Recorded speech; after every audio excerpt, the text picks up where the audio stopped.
माँ तो माँ होती है, रुला देने वाली एक हिंदी कहानी। हेलो माँ, मैं राजू बोल रहा हूँ।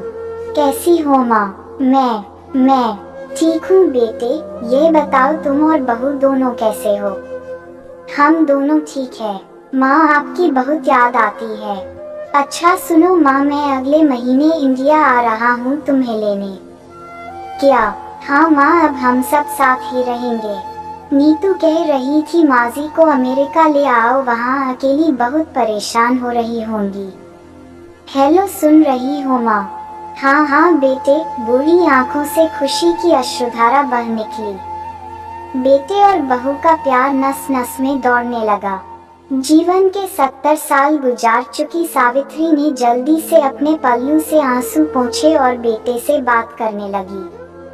पूरे 2 साल बाद बेटा घर आ रहा था। बूढ़ी सावित्री ने मोहल्ले भर में दौड़ दौड़ कर ये खबर सबको सुना दी।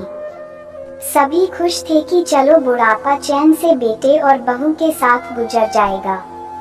राजू अकेला आया था। उसने कहा कि माँ, हमें जल्दी ही वापस जाना है, इसलिए जो भी रुपया पैसा किसी से लेना है वो लेकर रख लो, और तब तक मैं किसी प्रॉपर्टी डीलर से मकान की बात करता हूँ। मकान?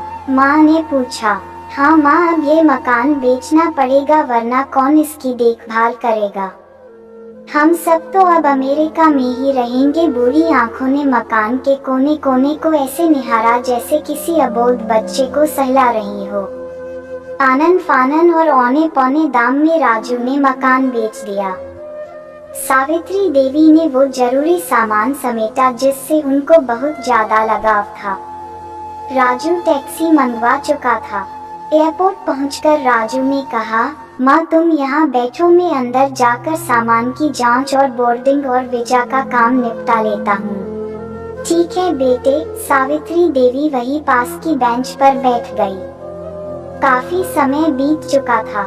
बाहर बैठी सावित्री देवी बार बार उस दरवाजे की तरफ देख रही थी जिसमें राजू गया था, लेकिन अभी तक बाहर नहीं आया। शायद अंदर बहुत भीड़ होगी सोचकर बूढ़ी आंखें फिर से टकटकी लगाए देखने लगती। अंधेरा हो चुका था। एयरपोर्ट के बाहर गहमागहमी कम हो चुकी थी। माँ जी, किससे मिलना है? एक कर्मचारी ने वृद्धा से पूछा। मेरा बेटा अंदर गया था टिकट लेने, वो मुझे अमेरिका लेकर जा रहा है, सावित्री देवी ने घबराकर कहा। लेकिन अंदर तो कोई पैसेंजर नहीं है, अमेरिका जाने वाली फ्लाइट तो दोपहर में ही चली गई। क्या नाम था आपके बेटे का? कर्मचारी ने सवाल किया। राजू। सावित्री के चेहरे पे चिंता की लकीरें उभर आई। कर्मचारी अंदर गया और कुछ देर बाद बाहर आकर बोला, माँ जी, आपका बेटा राजू तो अमेरिका जाने वाली फ्लाइट से कब का जा चुका। क्या? वृद्धा की आंखों से आंसुओं का सैलाब फूट पड़ा। बूढ़ी माँ का रोम रोम कांप उठा। किसी तरह वापस घर पहुंची जो अब बिक चुका था। रात में घर के बाहर चबूतरे पर ही सो गई। सुबह हुई तो दयालु मकान मालिक ने एक कमरा रहने को दे दिया। पति की पेंशन से घर का किराया और खाने का काम चलने लगा। समय गुजरने लगा। एक दिन मकान मालिक ने वृद्धा से पूछा, माँ जी, क्यों नहीं आप अपने किसी रिश्तेदार के यहाँ चली जाए? अब आपकी उम्र भी बहुत हो गई, अकेली कब तक रह पाएंगी? हाँ चली तो जाऊं, लेकिन कल को मेरा बेटा आया तो यहाँ फिर कौन उसका ख्याल रखेगा?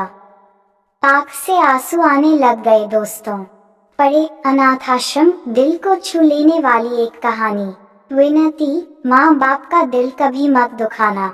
शिक्षा, माँ तो माँ होती है।